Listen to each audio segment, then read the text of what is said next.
And I think that this is a story about a life that has progressed 7, 8 years, and that life gets upended. And everything's up for grabs. Whether he's Daredevil anymore is up for grabs.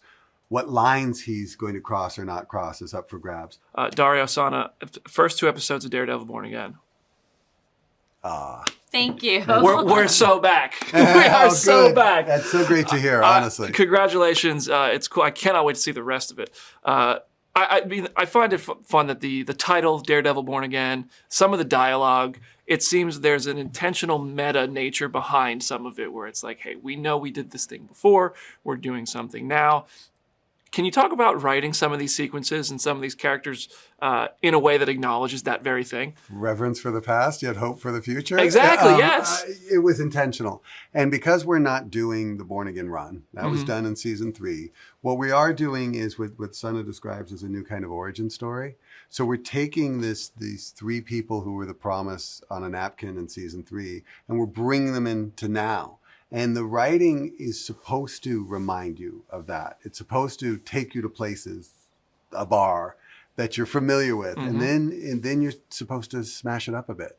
And in that smashing, we rebuild.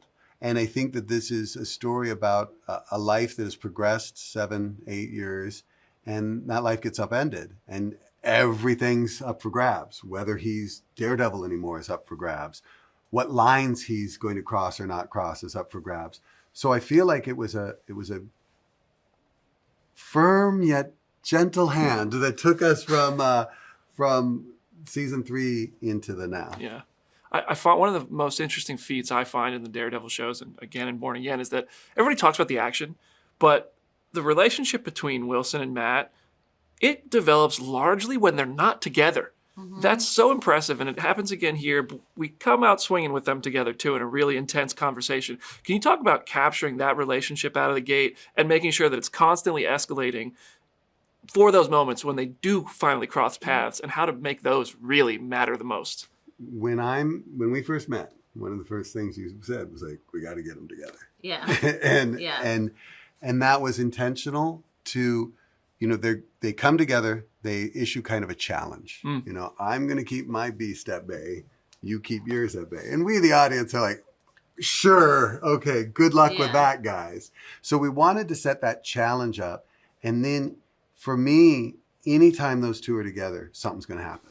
And it's going to be something earth shattering. And it can be a quiet conversation, but something's coming. It tells you everything that we wanted out of the show, because I think having it at the top of the season, it is a character study in both of these individuals and how complicated, how different yet similar they are, and how they also sort of both have a relationship to New York.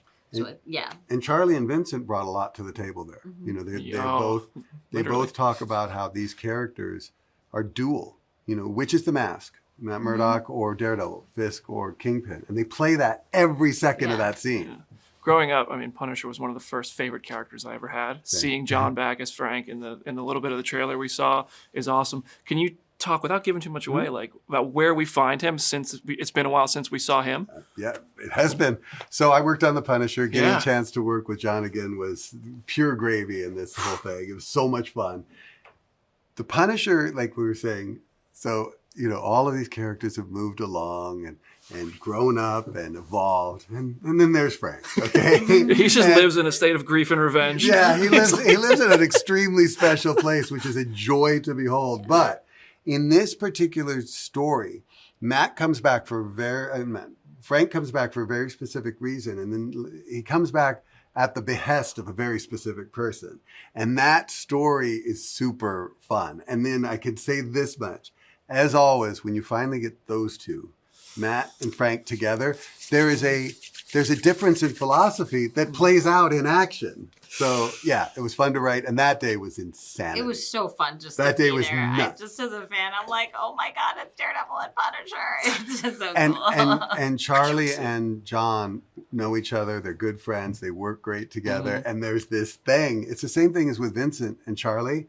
You can write what you think is cool as hell, and you put them together, you're going to get something way beyond your wildest dreams. Let me ask you something, Matt. Bring out the Shane Walsh there from Punisher.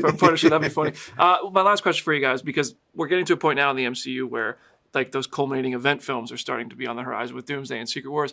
Did you have to collaborate with any other projects, or specifically those, to make sure that the things happening in New York with these characters wouldn't conflict or could possibly, lead into? Yeah, we're always talking. It's Yeah. small. There's not that many executives, and we're walking into each other's offices all the time.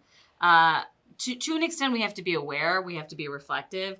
But at the same time, just like Marvel Comics, like we have our own little spaces and own little corners, and that's what we should play because we have so many rich characters and dynamics and conflicts that are already playing out on the street level, and that's really what we wanted to focus on. And it's a really cool and kind of dynamic way to work as a writer, showrunner, whatever. You're in this part of the world, the Hell's Kitchen, street level part of the world. You kind of got your head down and you're doing your thing.